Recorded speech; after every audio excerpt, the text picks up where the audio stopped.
Number 1. Remy Cordova. 14-year-old Remy Cordova had an AR-15 in the car with him on the night of February 20th, 2021. He was riding through West Denver with 2 others, including 18-year-old Neshin Johnson, when they stopped at a red light on West Colfax Avenue near Interstate 25. The car behind them rolled into their bumper. It was just a tap, the kind of thing most people wave off and keep driving. Cordova turned to Johnson and asked if he could shoot the driver. Johnson told him to do what he had to do. Cordova got out of the car and fired at least 15 shots into a Range Rover. The woman inside, 32-year-old Pamela Cabriales, was struck in the head. She was rushed to a nearby hospital, where she died 4 days later. Pamela Cabriales was 32 years old, a real estate agent, and a mother to a 5-year-old son named Leo. Everyone who knew her described her the same way: warm, joyful, always the first to show up for the people around her. Her brother Alex said she was the heartbeat of the family. But the boy who shot her never had one. Remy Cordova grew up in Denver, and by most accounts, his childhood was a disaster from the very beginning. Someone first called the Department of Human Services about his home situation when he was just 1 month old. By the time he turned 3, the agency logged 8 separate reports of abuse and neglect, that he was running around his apartment complex alone, that someone burned him with cigarettes, and that he was already acting out violently before he was old enough for school. His father was murdered before Remy was old enough to know who he was, and his mother struggled with mental illness. Every institution that was supposed to catch a child falling through the cracks missed him, or showed up too late, or did not follow through. By the time he was 14, Cordova was running with the East Side Crips, a Denver street gang. He already had a juvenile criminal record. And on the night of February 20th, he was in a car with 2 other people, another 14-year-old and 18-year-old Neshin Johnson. Johnson was older and further up in the gang than Remy, so when Cordova turned to him at that red light and asked if he could shoot the driver, he was not just asking for permission. He was asking for an opportunity to prove himself. When Johnson said, "Do what you gotta do," Cordova got out of the front passenger seat and walked toward Pamela's Range Rover with the AR-15. He raised the rifle and pulled the trigger, but the gun didn't fire because he forgot to take the safety off. So he lowered it, switched the safety off, raised it again, and fired. Prosecutors kept coming back to that moment at trial because a boy who panics drops the gun and runs. Cordova stopped, fixed it, and tried again. He shot at least 7 times into Pamela's SUV, hitting her in the head, then climbed back into the car and fired at least 2 more shots through the window before Johnson drove away. A woman in the car directly behind Pamela was also in the line of fire, but walked away uninjured. Pamela was still alive when paramedics arrived. She was rushed to the hospital in critical condition and taken straight into surgery. Pamela fought for 4 days. She died on February 24th, 2021. She was 32 years old. The next morning, a Denver police officer spotted their car on the street. He recognized it because earlier that same night, before the Colfax shooting, Cordova and the others fired shots into a McDonald's restaurant with people still inside. The officer went after it, and the car crashed during the chase. All 3 of them were pulled out and arrested. When detectives sat Cordova down, he did not stay quiet. He bragged about the AR-15, calling it his toy. He told them he was going to earn his stripes. He was 14 years old, and he thought he had done something worth being proud of. Denver District Attorney Beth McCann moved to charge Remy Cordova as an adult. A juvenile court judge reviewed the case and agreed, given the severity of what happened and Cordova's history, adult court was where this belonged. Johnson was charged separately, and his case moved through the courts first. Prosecutors argued that when he told Cordova to do what he had to do, he gave the younger boy permission to kill, and that made him just as responsible for what followed. The jury agreed. Johnson was convicted of second-degree murder in Pamela Cabriales' death and sentenced to 35 years in prison in June of 2023. That was the first piece of justice the Cabriales family got. Remy Cordova's trial began on October 21st, 2024.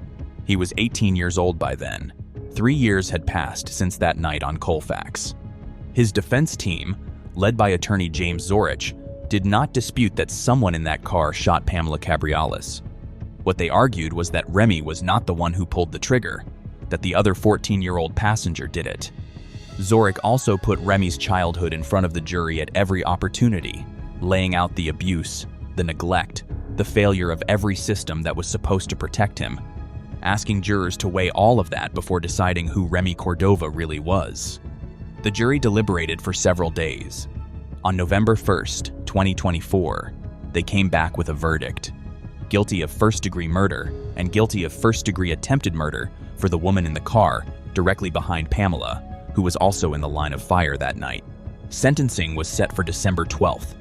When Remy Cordova walked into that courtroom, supporter after supporter stood up and described his childhood in detail. Denver District Judge Daryl Shockley sat and listened to all of it.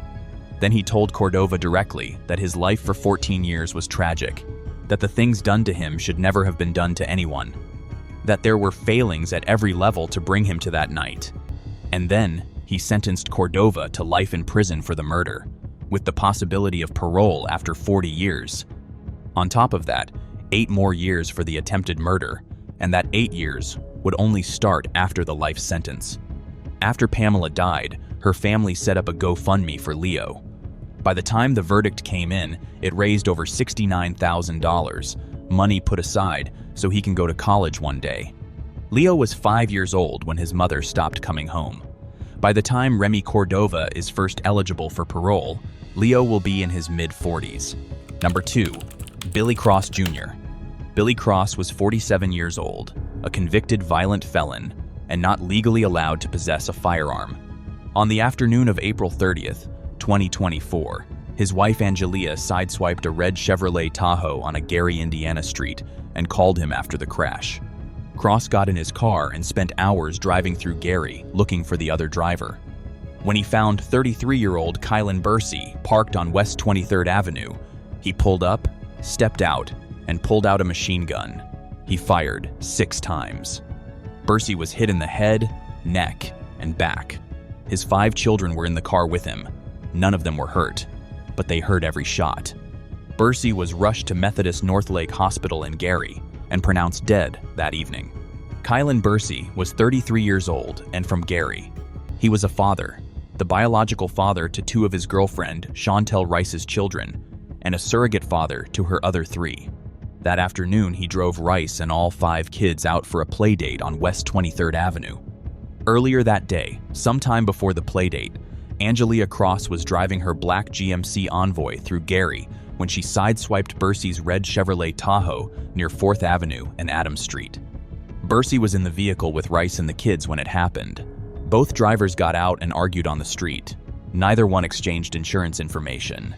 Police were called, but both Angelia and Bursey left the scene before officers arrived. Angelia Cross called her husband Billy after the crash. Billy Cross was 47 years old and from Gary. He was a convicted violent felon. Under Indiana law, that status alone made it illegal for him to own or carry any firearm. He had the machine gun anyway.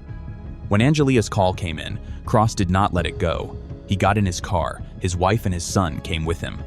And according to the judge who later sentenced him, the 3 of them spent the next few hours driving through multiple areas of Gary, searching for Bursey's red Tahoe. They found it on West 23rd Avenue. Bursey stood near the back of his vehicle with a small group of people. Rice sat in the passenger seat, putting their daughter's hair in a ponytail.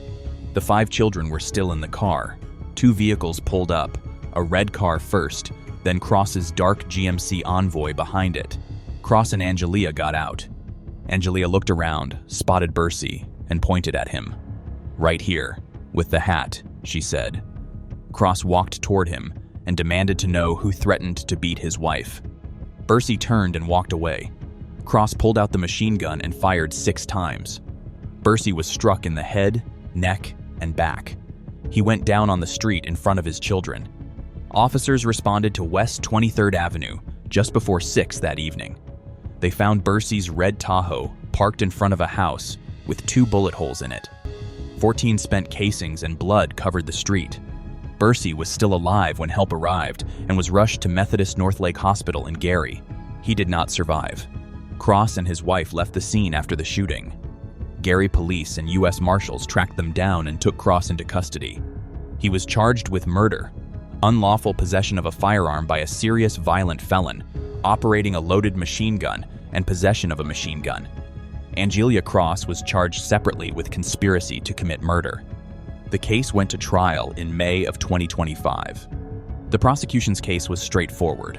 Cross hunted Bursey down using the plate number his wife gathered at the crash, tracked him across the city, drove to his location, and shot him 6 times with an illegal automatic weapon while the man's children watched. Deputy Prosecutor Brad Carter told jurors it was a 3-part tragedy: the crash, the phone call, and the hunting expedition that followed. Cross testified in his own defense. He told the jury he had no intention of doing harm to anyone. His attorney Mark Gruenhagen argued Cross feared for his life, that as Bursey walked away, he reached toward his waistband, and Cross fired first in a quick draw situation. A witness for the defense said Bursey was known to carry guns and saw him with one earlier that day at a gas station, but that same witness appeared to backtrack on parts of that testimony during cross-examination and told the court he feared for his own safety just being involved in the case.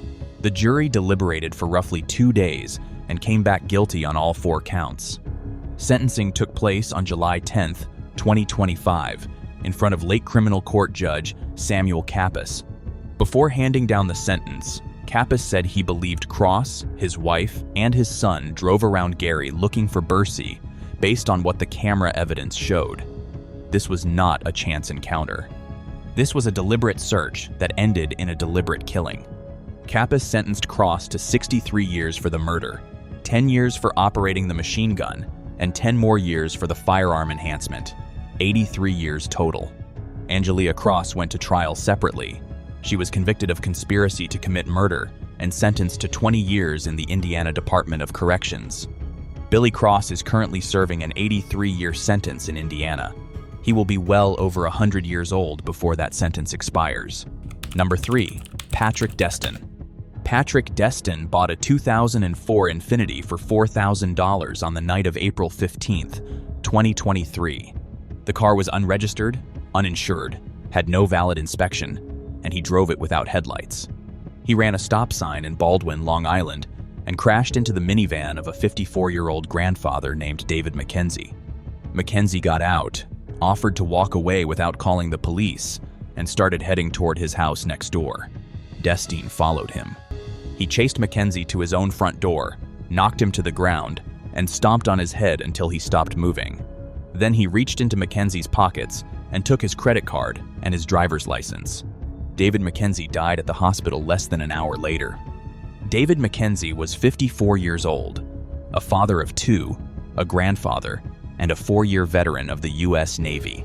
His family called him kind-hearted and loving. On the night of April 15th, he was driving his minivan near Schumann Place and Forest Avenue when Patrick Destin ran a stop sign and crashed into him. Patrick Destin was 26 years old from Queens. Earlier that same day, he bought the 2004 Infiniti for $4,000 cash. The car did not have registration, insurance, or a valid inspection sticker. He drove it that night without headlights, with 2 passengers in the car, one of them his 19-year-old girlfriend, Aisha Pitt. He was drunk when he ran the stop sign near Schumann Place and crashed into David McKenzie's minivan just after 11 that night. Both cars took damage in the collision. McKenzie got out. According to police, he told Destin he was willing to walk away without calling anyone. He just wanted to go home. His house was right there, steps away, next door to where they were standing. But Destin was not interested in letting it go. He got out of the Infiniti and went after McKenzie on foot, and Pitt followed right behind him. McKenzie almost made it home, but Destin caught up to him just steps from his front door, knocked him to the ground, and started kicking and stomping on his head and face. When he was done, he reached into McKenzie's pockets and took his credit card and his driver's license. Then he walked back to the crash scene and went through McKenzie's minivan, taking more personal items. When Nassau County Police arrived, McKenzie was on the ground bleeding from the head. Officers found Destin and Pitt nearby, walking away from the scene. Both were taken into custody without incident and transported to Nassau University Medical Center. McKenzie was rushed to Mount Sinai South Nassau Hospital. He was pronounced dead at 12:06 in the morning on April 16th, less than an hour after Destin ran that stop sign. Destin went before a judge for his initial arraignment in Hempstead and pleaded not guilty. He was held without bail. The case was then moved to Nassau County Court, where on June 7, 2023, he was formally arraigned on second-degree murder and additional charges. Throughout that process, Aisha Pitt was also making her way through the courts. She pleaded guilty to criminal possession of stolen property in June 2023 and was sentenced to 6 months in jail in August of the same year. But not before she made a scene outside the courthouse after one of Destin's early hearings, screaming at Mackenzie's family, wrestling with police, and getting arrested again on the spot. Destin's case took longer. He spent months in custody while the prosecution built its case.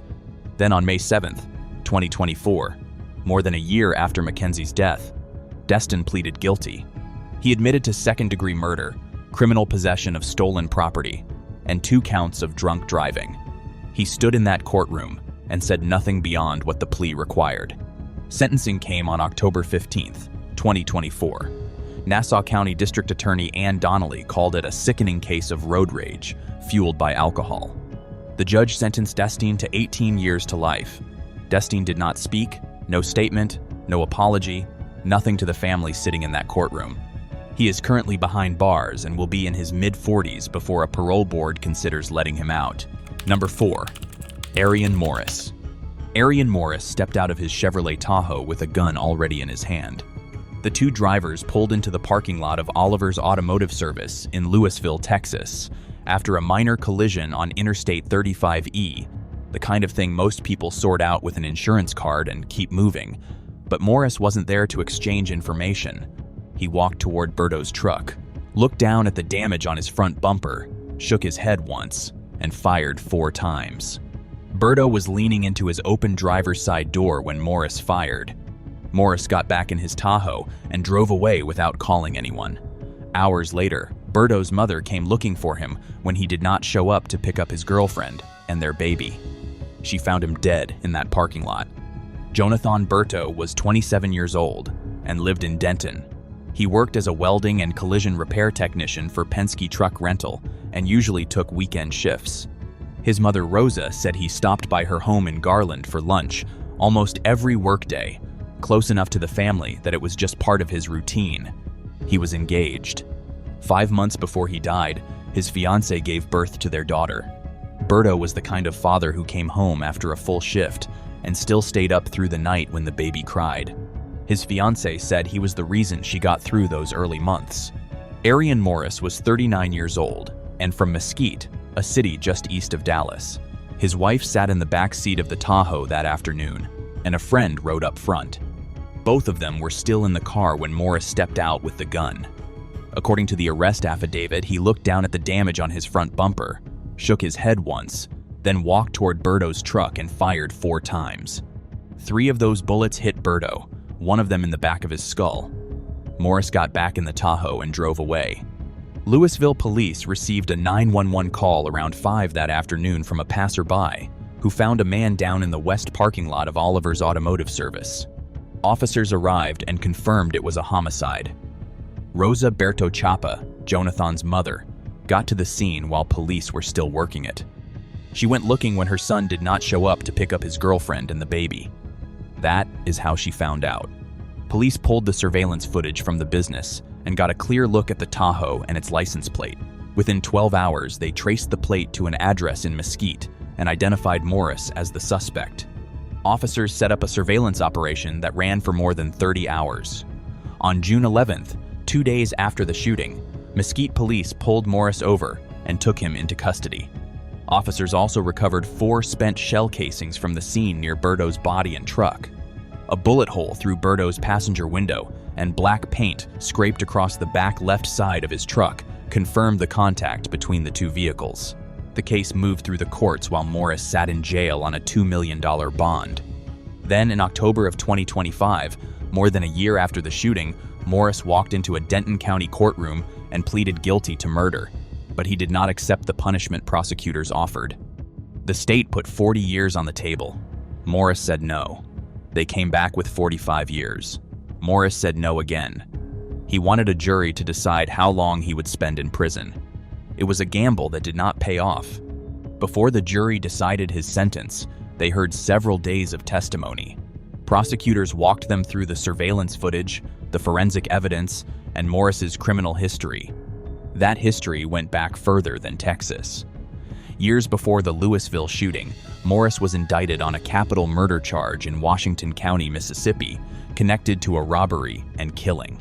He pleaded guilty to manslaughter and conspiracy to commit murder and received a combined sentence of 26 years. Mississippi eventually allowed him to serve the last 5 years on probation. He walked out and built a new life in Texas. The defense tried to explain what happened in that parking lot by pointing to something that happened 5 years earlier. In 2019, Morris was involved in a serious road rage incident in Dallas, where another driver allegedly struck his vehicle intentionally, causing it to roll. Morris claimed he escaped through the sunroof. His attorney argued that experience left him with post-traumatic stress disorder, and that when the collision happened on Interstate 35E, something in him snapped. Prosecutors pushed back on that. Photos of Morris's Tahoe after the June 2024 crash showed the vehicle still upright, directly contradicting his account of what the collision felt like.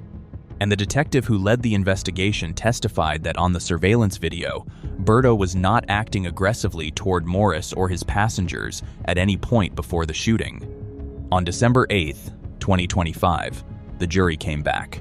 They deliberated for less than an hour and sentenced Morris to life in prison. He is currently serving that life sentence. Under state law, he will not be eligible for parole consideration for 30 years. Number 5. Sheldon Brown. Sheldon Brown was 33 years old, from Chicago, and already out on bond for a weapons charge when he killed Dwayne Young. He was not supposed to have a gun. He had one anyway. On the night of October 9, 2020, Young accidentally rear-ended Brown's maroon sedan near 8th and Jackson Streets in Waukegan, Illinois, just before midnight. Brown got out of his car, walked up to Young's white SUV with a handgun, and fired into the vehicle while Young was still sitting inside. Young was struck once and rushed to the hospital, where he died that night. Dwayne Young was 38 years old and lived in Beach Park, a small community just north of Waukegan. He was with his wife Carolyn McGowan for 16 years. They raised 5 children together. Everyone who knew him said the same things. He was a family man. He worked hard. He made sure his kids never went without. His wife Carolyn said he wanted to give them what he never got growing up. He worked at Naval Station Great Lakes, the large Navy training base just outside of Waukegan, from 2008 to 2017. By the time of his death, he was a former food service worker putting together the next chapter of his life. That next chapter involved his son.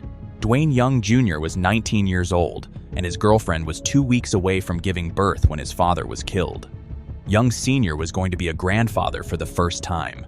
He and his son also planned to open a barbershop together, something they would build from scratch. Dwayne Young's mother, Carolyn, saw him the morning of October 9th.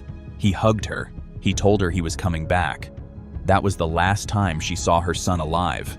Sheldon Brown was from Chicago and was not supposed to be carrying a firearm at all.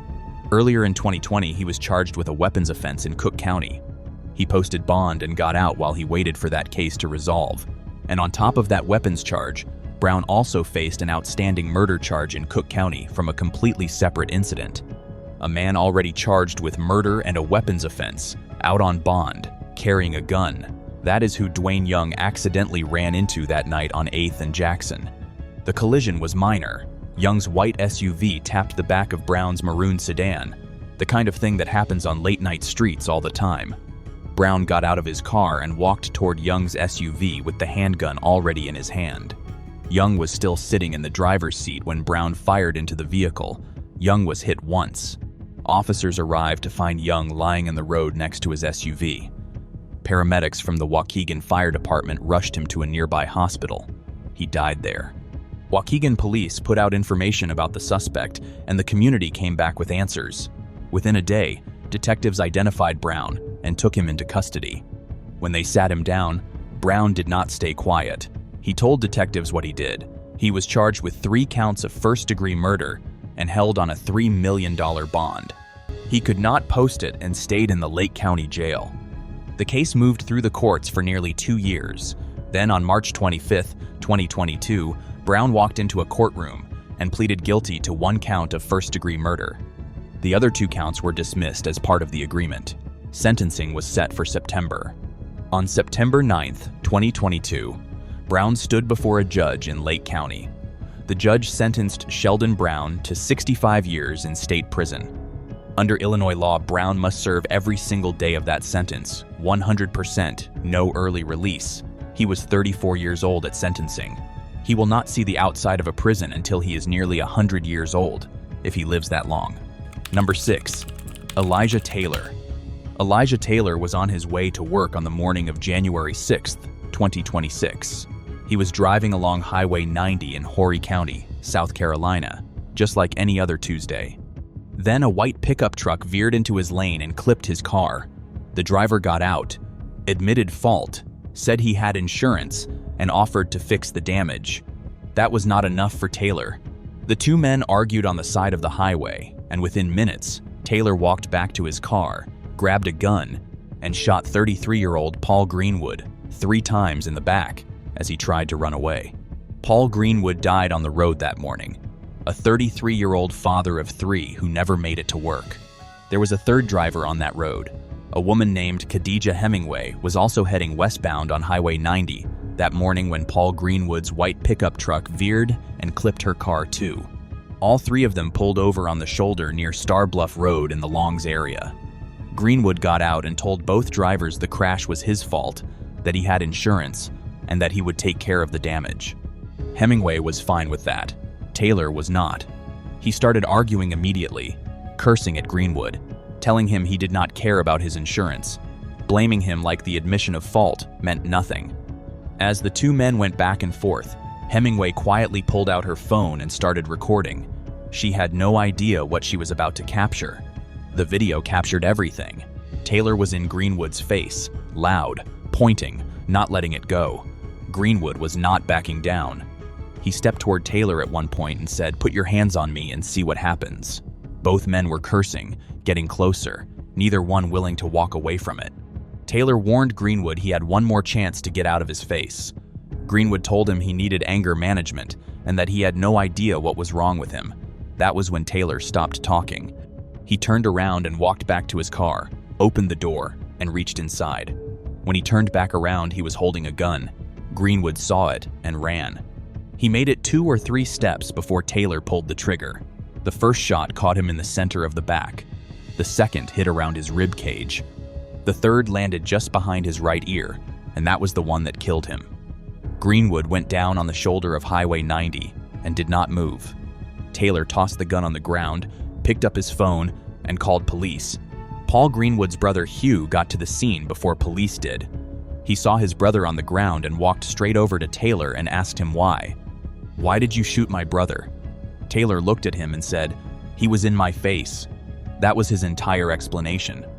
When officers arrived and detained Taylor a few minutes later, the first thing out of his mouth was that he was not going to say anything. Horry County Police shut down that stretch of Highway 90 for hours. They recovered the gun Taylor tossed on the ground. The video Hemingway recorded went straight into evidence. Taylor was taken to the J. Reuben Long Detention Center in Horry County and charged with murder and possession of a weapon during a violent crime. He was held without bond. Paul Greenwood was 33 years old and spent his whole life in that corner of South Carolina. He grew up in Horry County and lived in Nichols with his fiancée Brittany Johnson and their kids. He was a father to 3 daughters, Riley, who was 18, Sadie, who was 7, and Charlotte, who was 3 years old. Brittany said he was a girl dad in every sense of it. He sat still while his daughters painted his nails. His mother, Lisa, said in one sentence what the whole family felt. Her grandchildren lost their father, her sons lost their brother, and she lost her son. That Tuesday morning, Paul left the house like he always did. He never came back. Taylor sat in jail for more than 3 months before his first court appearance. His attorney, Morgan Martin, filed for bond in April. The hearing took place on April 16, 2026, in front of Circuit Judge David Carricker Jr. in Conway. Martin argued his client deserved a fair bond like any other defendant, that Taylor was not a flight risk, his family lived in the Carolinas, and he had no prior criminal charges in Horry County. Just 4 traffic citations over a few years. Martin said the full circumstances of what happened before the shooting were still debatable, and that his client deserved the chance to make his case at trial as a free man. Greenwood's family showed up and made sure the judge understood exactly what was at stake. His mother, Lisa, told the court her family was terrified. She said anybody who could get that angry, that quickly over a minor car accident, did not belong walking around free. Judge Carricker watched the video. Then he denied the bond. He said a fender bender ended with a man dead on the road, and he could not wrap his head around it. He said he could not understand the mentality that takes something that small and turns it into that. He said Taylor was a danger to the community, and he was staying in jail. As of now, the case is still moving through the courts. No trial date has been set. Taylor remains at the J. Reuben Long Detention Center. Number 7. Daryl Mo. Jamie Lightsey was 34 years old and on her way to visit a friend on the night of April 1st, 2015. She stopped at the Red Zone liquor store on Woodley Road in South Montgomery on her way across town. Pulling out of the parking lot, she barely tapped the car next to hers. The driver, Daryl Mo, got out and got angry. He demanded money from her on the spot. Jamie told him she had none. She got back in her car and started driving. Mo got back in his white Lincoln Town car and followed her. 2 blocks away, in a quiet residential neighborhood, he pulled up alongside her pickup truck and shot her through the window. Jamie died in her truck before anyone reached her. She never made it to her friend's house. Jamie Lightsey grew up in Alabama and built a life for herself in Montgomery. She graduated from the University of Alabama and at the time of her death was studying online through Liberty University to become a lawyer. She worked for the state of Alabama at the Department of Human Resources. That April night, she stopped at a liquor store and pulled out of the parking lot and barely tapped the car beside hers, the kind of thing most people wave off and keep driving. Mo got out of his white Lincoln Town car and walked straight over to her. He was not interested in exchanging insurance information. He demanded money. Jamie told him she had nothing to give him. Her paychecks went straight to her bank account, and she did not carry cash. That was not the answer he wanted. Jamie got back in her pickup truck, called a friend, and drove away. Mo got back in his Lincoln Town car and went after her. Her friend stayed on that call the entire time, listening as Mo chased her through the streets off Woodley Road and into the residential neighborhood nearby. Jamie told her friend she was scared. She said she was afraid something was going to happen to her. Then Mo pulled up alongside her on Argyle Road and fired multiple shots through her window. One of them struck Jamie in the head. She died in her truck right there on that street, while her friend was still on the phone. When Montgomery police arrived at the 2000 block of Argyle Road, Jamie was already gone. Witnesses in the neighborhood told officers what they saw: a white Lincoln Town car pulling alongside the pickup truck, the sound of shots, and the car driving away. Police got a description of the vehicle and got to work. The lead investigator began interviewing witnesses and running down every possible angle. Police worked it hard in the beginning. Then, the trail went cold. Witnesses could only say so much. The leads ran dry. And eventually, the case was pulled from active investigation and transferred to the Montgomery County Cold Case Unit. For 8 years, Daryl Mo walked free. And for 8 years, Brandy Lane tried to figure out how to live with it. She said she could not drive down Argyle Road, the street where her sister took her last breath. She said she lived every single day in fear because not knowing who killed Jamie meant the person sitting at the red light next to her could be him, and she would never know. That changed in 2023. Crime Stoppers, which offers anonymous tip lines and rewards for information on unsolved crimes, put out renewed calls for leads in Jamie's case on social media. One of those posts reached the right person. A credible tip came in that linked Daryl Mo to the shooting. Cold case investigators took the tip, re-examined the evidence from the scene, tracked down witnesses who were not part of the original investigation, and built a case. U.S. Marshals took Mo into custody on December 13, 2023, 8 years, 8 months, and 12 days after Jamie Lightsey died on Argyle Road. He was charged with capital murder and held in the Montgomery County Detention Facility without bond. The case then moved through the courts with a new district attorney at the helm. Montgomery County DA Azzy Oliver, who took over after the retirement of DA Daryl Bailey, oversaw the prosecution. On January 8, 2026, Mo pleaded guilty to murder. Judge Monet Gaines sentenced him to 24 years in prison the same day. Daryl Mo is currently behind bars in Alabama, serving a 24-year sentence for a murder he committed in 2015 and got away with for 8 years. Number 8. Carson Rezac. Carson Rezac was backing out of his driveway on the night of December 23, 2022, when a Jeep Patriot rolled into the side of his GMC Yukon. It was just after midnight in Lincoln, Nebraska, a minor collision on a residential street, 1 block from where both men lived.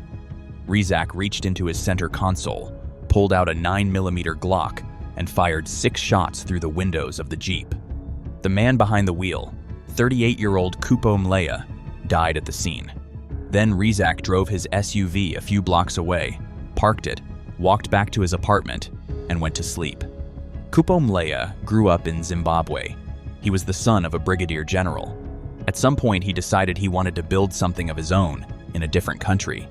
He came to the United States to go to school, enrolled at the University of Nebraska-Lincoln in the late 2010s, and never really left. He settled in Lincoln, found work, found a community, and made it his home. He worked at a local bike shop called Cycle Works. Carson Rezac was 23 years old and also lived on Washington Street in Lincoln. Beyond that, not much about his background made it into the public record before that night. What came out later, at sentencing, was that Rezac struggled with his mental health, and that instead of addressing it, he buried it in substance abuse. He kept a 9mm Glock handgun in the center console of his white GMC Yukon. Just after midnight on December 23rd, Rezac pulled out of his driveway on South 20th Street, and Mlea's Jeep Patriot rolled into the side of his Yukon. By every account, it was a minor collision, the kind of thing that happens on residential streets, the kind of thing you swap insurance information for and go home. But Rezac reached into the console, grabbed the Glock, and fired 6 rounds through the windows of Mlea's Jeep. Kupo Mlea was hit in the head. He died at the wheel, on the same street where he lived. Rezac got back in his SUV and drove away. He parked a few blocks from the scene, got out, and walked back to his apartment. Witnesses on the street heard a crash and then gunshots, and watched a light-colored SUV leave. When Lincoln police arrived, they found Mlea in the driver's seat of his bullet-riddled Jeep, the driver's window shattered, multiple gunshot wounds to his head. Officers performed CPR until Lincoln Fire and Rescue arrived. It was of no use. Mlea was already dead. Police canvassed the area and pulled the license plate from surveillance. It came back to a white GMC Yukon registered to Carson Rezac, who lived right there on the same street. Officers found the Yukon parked a few blocks away, with damage to the passenger side that matched the debris left at the scene. They searched the vehicle and found 9 spent casings and the 9mm Glock in the center console. Rezac was arrested 34 hours after the shooting. When he spoke to investigators, he told them he was backing out of his driveway when Mlea's Jeep hit him. He told investigators he freaked out, grabbed the gun, and fired 6 shots at the Jeep. He drove away, knowing officers were already on the scene. He said he was too scared to go back. Rezac was remanded to the Lancaster County Jail while the case moved through the courts. More than a year passed. Then on February 8, 2024, he entered a plea of no contest to 1 count of second-degree murder. Prosecutors dropped the accompanying weapons charge as part of the agreement. Lancaster County District Judge Lori Moret found him guilty and set sentencing for March 27th. Before the judge spoke, Rezac turned to face Mlea's family and said he was sorry. He said his actions led them to say goodbye to a kind soul, a father and a son, way too soon. He said it was nothing less than a tragedy and that he took full responsibility for it. He said he would have never thought himself capable of something like this. Then Judge Lori Merritt sentenced Carson Rezac to 60 years to life in prison. Under Nebraska's good time law, he will serve a minimum of 30 years before he is eligible for any consideration. Rezac appealed the sentence, arguing the court abused its discretion by not allowing more time for his mental health records to be included in the pre-sentence report. The Nebraska Supreme Court took up the appeal, and in January of 2025, Chief Justice Jeff Funke affirmed the conviction and the sentence in full. Number 9. Adelio Gyos Jr. On the morning of January 25, 2021, Mike Guerra went to a medical clinic on Madeira Southeast in Albuquerque because he was sick. He was 63 years old, walked with a cane, and needed an oxygen treatment. That morning, he also tested positive for COVID and was planning to go straight home and quarantine. Pulling out of the parking lot, he accidentally backed into the car behind him. The driver, 41-year-old Adelio Gyos Jr, got out and confronted him. Guerra called him a punk. Gyos walked back to his car, pulled a rifle off the floorboard, and shot Guerra in the chest. Mike Guerra died at the hospital. He never made it home. It was a Monday morning in January, the kind of day where most people are just trying to get through their errands and get back inside. Mike Guerra was one of those people. His plan for that day was simple: finish the treatment, get back in his car, go home, and stay there. Nobody knows much about what Adelio Gyos Jr was doing at that clinic that morning. What the record shows is that he was 41 years old, from Albuquerque, and he drove a green Infiniti. And at some point while Mike Guerra was pulling out of the parking lot, his car backed into Gyos's green Infiniti. It was a minor collision, the kind of thing most people handle with an insurance exchange in a few minutes of their time. Gyos was not most people. He got out of the Infiniti and walked over to Guerra. The two men argued in the parking lot of the clinic. At some point during the argument, Guerra called Gyos a punk. Something about that exchange pushed Gyos over the edge. He turned around and walked back to his car. When he reached the Infiniti, he opened the door, leaned down toward the floorboard, and grabbed a rifle. Then he turned back around and walked toward Guerra again. Just 17 seconds passed between the end of the argument and the moment Gyos pulled the trigger. 17 seconds to walk to the car, grab the rifle, come back, and shoot a 63-year-old man who walked with a cane. Guerra was shot in the chest and went down in the parking lot of the same clinic he came to that morning to get better. Gyos got back into the green Infiniti, and his girlfriend drove them away. As they left, Gyos told her he did not mean to do it. When officers arrived, they found Guerra on the ground and rushed him to the hospital, but he didn't make it. Gyos and his girlfriend drove away from that clinic and kept going. He stayed free for almost a year. A week after the shooting, he threw the rifle out of the window of a moving car somewhere in the South Valley to get rid of it. Then he settled into Bernalillo, a small city just north of Albuquerque, and waited. Meanwhile, police pulled the security footage from the clinic, tracked down witnesses, and traced the green Infiniti. It took them nearly 12 months, but they eventually got to a residence in Bernalillo where Gyos was staying. When officers showed up and knocked, Gyos did not run. He admitted to the shooting right there and was taken into custody, almost exactly 1 year after Mike Guerra died in that parking lot. In court, Gyos faced 2 charges: first-degree murder and tampering with evidence for throwing the rifle out of the car.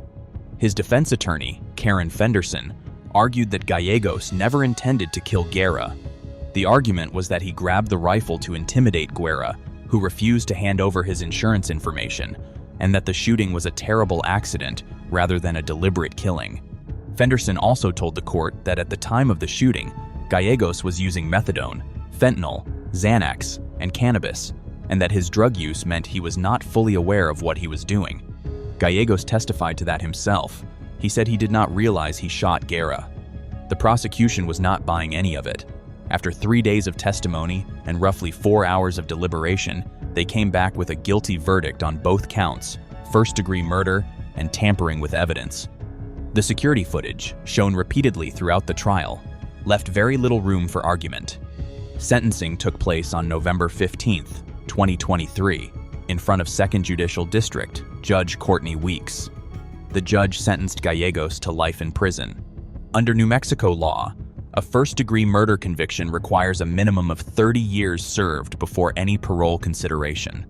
Gyos was 43 years old at sentencing.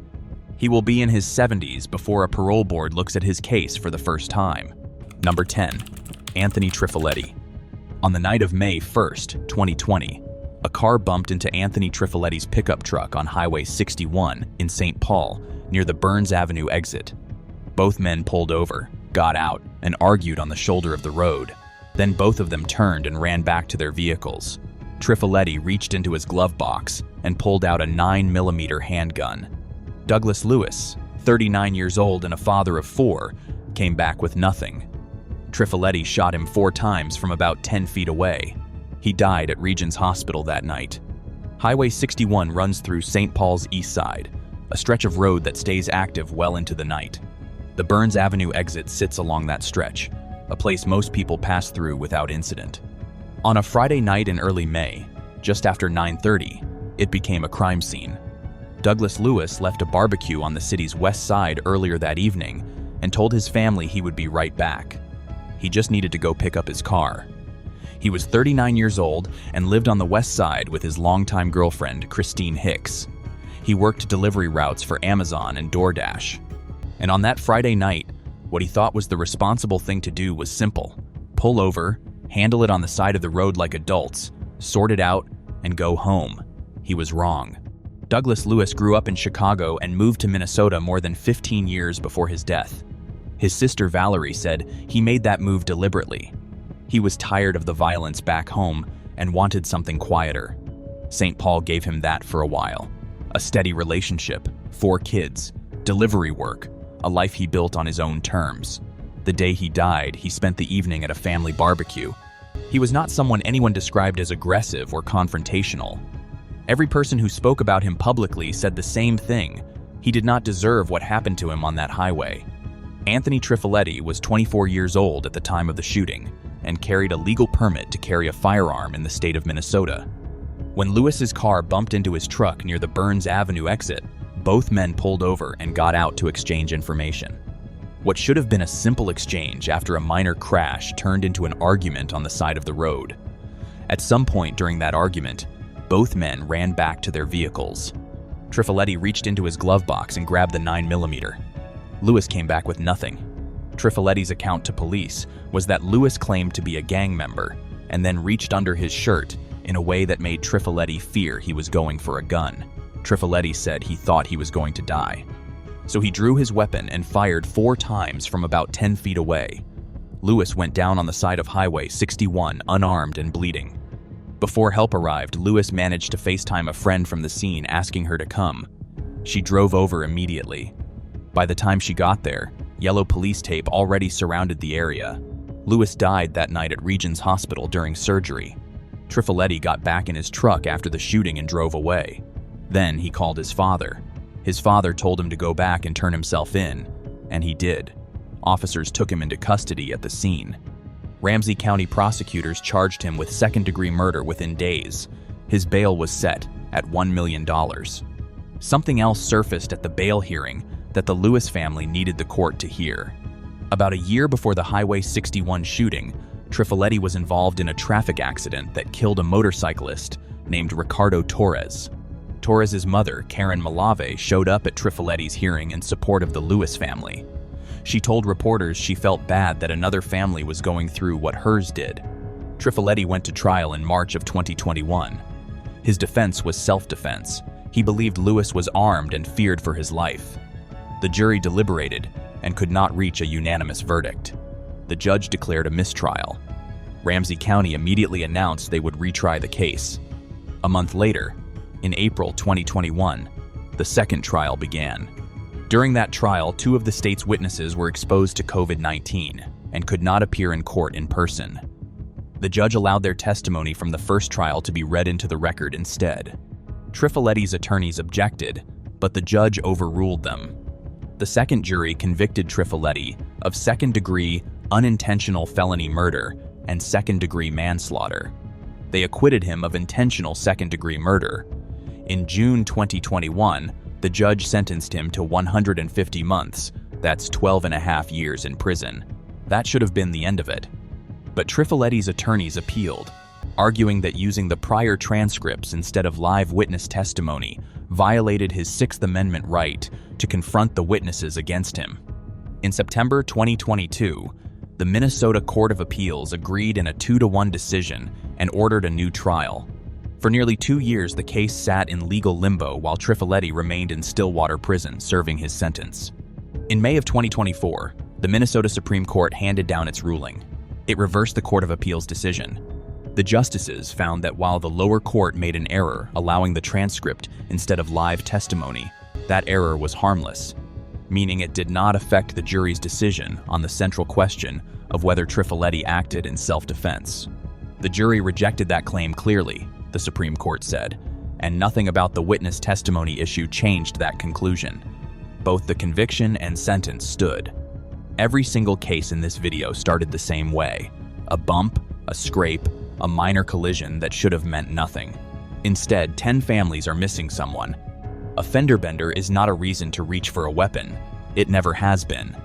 If this video gave you something to think about, share it with someone who needs to hear it. Subscribe if you are not already on the channel. And drop a comment below telling us which case hit you hardest. I'll see you in the next one.